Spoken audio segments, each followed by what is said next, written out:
हर जगह जो भी विपक्ष के नेता मुखर होकर के भारतीय जनता पार्टी के खिलाफ खड़े होते हैं, उन पर इस तरह से एजेंसियों का इस्तेमाल किया जाता है या एजेंसियों के माध्यम से उनके मुंह को बंद कराने का प्रयास किया जाता है। केंद्र सरकार की नीतियां चल रही हैं, यह स्पष्ट करता है कि वो दोहरी राजनीति करती है, दोहरी नीति चलाती है इस देश में। और लालू प्रसाद जी तो स्पष्ट रूप से कह चुके हैं कि हम मिट जाना पसंद करेंगे, हम सब कुछ समाप्त करना पसंद करेंगे, लेकिन भारतीय जनता पार्टी के सामने झुकने वाले नहीं।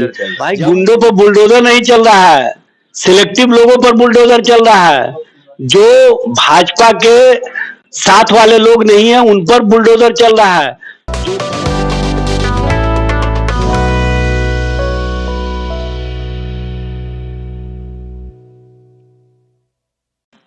नमस्कार, आप देख रहे हैं बिहार टॉक और आज हमारे साथ मौजूद हैं आरजेडी के वरिष्ठ प्रवक्ता अजाज अहमद जी।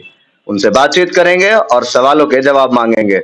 सबसे पहला सवाल सर आपसे कि देश के शहीद के परिवार के साथ जो जोर जबरदस्ती की जा रही है प्रशासन के द्वारा, सरकार आपकी है तो क्या उसके ऊपर प्रतिक्रिया देंगे आप? देखिए, जो शहीद की बात की जा रही है, उस शहीद की मूर्ति माननीय उप मुख्यमंत्री तेजस्वी प्रसाद यादव जी ने दिया था और उसको प्रतिस्थापित किया जाना था प्रशासन के माध्यम से, लेकिन कुछ लोगों ने इस मामले में राजनीति की और उस शहीद परिवार को अपने हित में इस्तेमाल करने का काम किया। ये सब लोगों को पता है कि इस तरह की राजनीति कहीं ना कहीं इसलिए की जा रही है कि उससे राजनीतिक लाभ लिया जा सके। लेकिन मैं स्पष्ट कर देता हूं कि राजनीतिक लाभ लेने की जिनकी मंशा है और जो लोग असेंबली के अंदर भी इस मामले पर राजनीति कर रहे हैं, वो लोग कहीं ना कहीं मुगालते में हैं। जनता भी समझ रही है, शहीद के परिवार भी समझ रहे हैं।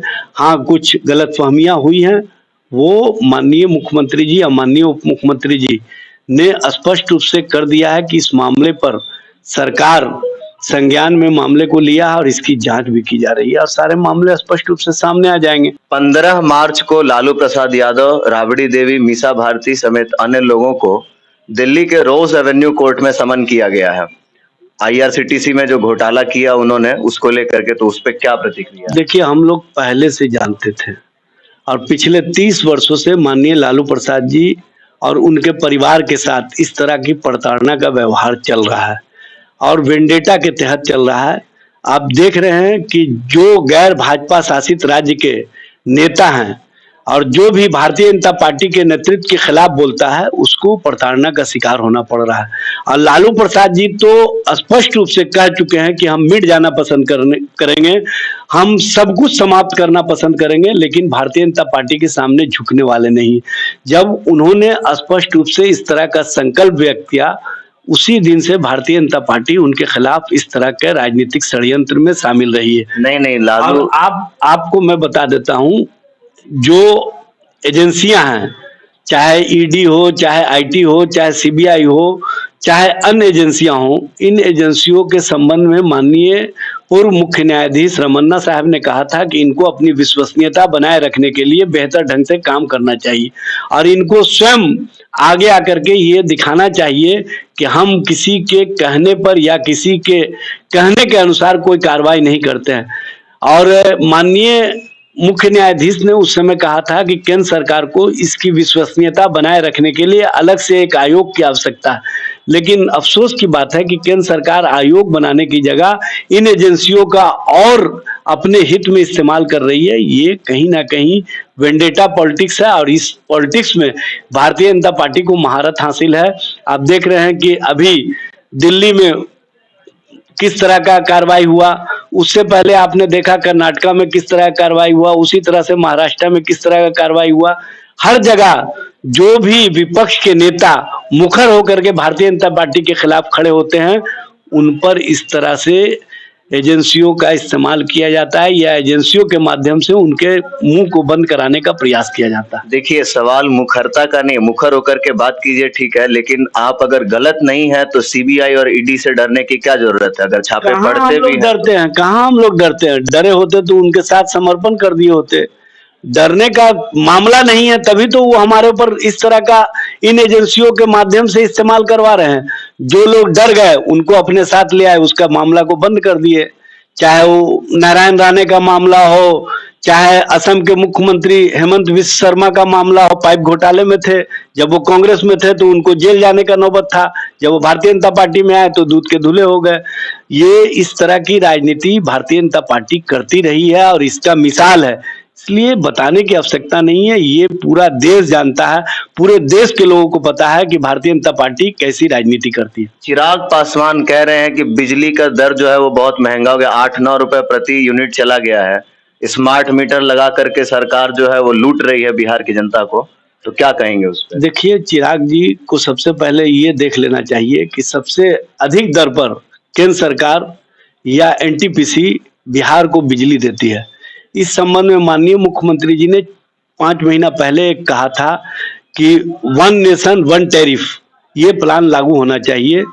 हर राज्यों में अलग अलग टैरिफ क्यों केंद्र सरकार निर्धारित किए हुए, एक टैरिफ होना चाहिए।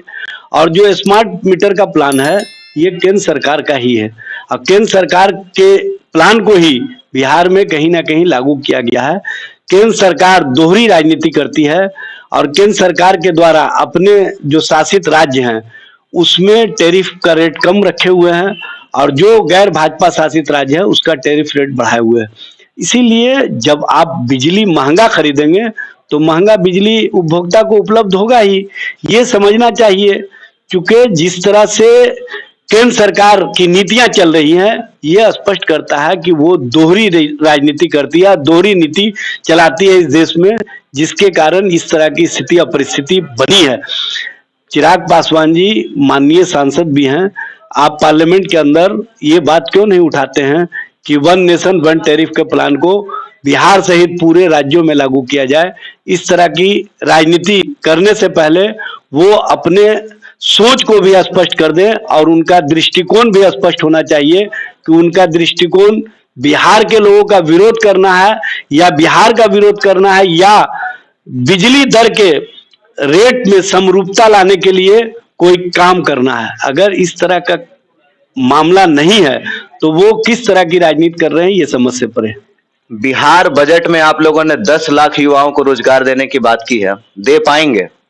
देखिए, ये तो स्पष्ट रूप से दिख रहा है और अभी 7 महीने सरकार को हुआ, हमने 48,000 नौकरियां दी और 60,000 के करीब विभिन्न कंपनियों के माध्यम से जो रोजगार मेला लगता है, जो रोजगार कैंप लगता है, उसके माध्यम से हमने समायोजित कराने का काम किया बेरोजगार नौजवानों को। और हम 10 लाख उद्यमी योजना के तहत 10 लाख रुपए का लोन दे रहे हैं, उसमें 5 लाख सब्सिडी होता है। ये स्पष्ट है कि हमारा रोजगार के प्रति और नौजवानों के प्रति जो सोच है उस सोच को हम अमल में भी लाने का काम किया और स्पष्ट रूप से हमारी सरकार इस दिशा में लगातार आगे बढ़ रही है और लगातार कार्रवाई कर रही है। हाल ही में 3 लाख शिक्षकों को रोजगार देने की बात आई थी सामने बहाली को लेकर के, लेकिन वित्त विभाग की तरफ से मंजूरी नहीं मिली तो रद्द कर दिया गया था। इसको लेकर के जनता चिंतित है। देखिए, कोई रद्द नहीं हुआ है, वित्त विभाग के तरफ से सारे मामले का स्टडीज हो रहा है और माननीय वित्त मंत्री ने बजट में सारी बातों की घोषणा की है और उन्होंने कहा 7वें चरण की प्रक्रिया भी पूरी की जाएगी और जो अन्य बकाया मामले हैं सबको पूरा किया जाएगा। 10 लाख जो हम बोले हैं नौकरी और 10 लाख रोजगार, उस पर हमारी सरकार पूरी तरह से संकल्पित है और उस संकल्प को हम आगे बढ़ाने का काम कर रहे हैं। बिहार में गुंडा राज थमने का नाम नहीं ले रहा है, ये ऐसा कह रही है विपक्ष। ठीक है, साफ साफ वो लोग कह रहे हैं कि हर तरफ चोरी है, बलात्कार है, लूट है, तो इसके ऊपर क्या कहेंगे? देखिए, भारतीय जनता पार्टी को तो सबसे पहले अपने शासित राज्यों को देख लेना चाहिए। उत्तर प्रदेश में किस तरह का राज है ये माननीय सर्वोच्च न्यायालय ने स्पष्ट कर दिया है। नहीं तो उत्तर प्रदेश में गुंडों पे बुलडोजर चल रहा है। भाई, गुंडों पर बुलडोजर नहीं चल रहा है, सिलेक्टिव लोगों पर बुलडोजर चल रहा है। जो भाजपा के साथ वाले लोग नहीं है उन पर बुलडोजर चल रहा है। जो बड़े अपराधी हैं, जो भाजपा के साथी हैं, काहे नहीं कुलदीप सेंगर पर चलाते हैं, काहे नहीं अन्य लोगों पर चलाते हैं? कहीं ना कहीं आप वेंडेटा के तहत बुलडोजर भी चलाने का काम करते हैं और इस राजनीति को देश की जनता भी देख रही है और उत्तर प्रदेश की जनता भी देख रही है। भारतीय जनता पार्टी हर मामले में दोहरी राजनीति करती है और दोहरी राजनीति का द्योतक है इस तरह का बुलडोजर कांड। तो सुना आपने किस तरीके से आरजेडी प्रवक्ता अजाज अहमद ने सरकार को वेंडेटा पॉलिटिक्स करने के ऊपर घेराव किया। उन्होंने कहा कि रोजगार हमने 10 लाख का वादा किया है तो हम देंगे। वित्त विभाग ने पहले रद्द किया था, लेकिन अभी स्टडीज चल रही हैं। इसी के साथ साथ उन्होंने लालू प्रसाद यादव को जो समन किया गया है उस पर साफ साफ कहा कि बीजेपी दोहरी राजनीति कर रही है और विपक्ष के लोगों को किस तरीके से ईडी और सीबीआई का इस्तेमाल करके घेराव कर रही है। देखते रहिए बिहार टॉक। ऐसे ही खबरों के लिए जुड़े रहिए बिहार टॉक से। यूट्यूब पर लाइक और सब्सक्राइब करें, बेल आइकन जरूर दबाएं। फेसबुक, ट्विटर और इंस्टा पर फॉलो करें। धन्यवाद।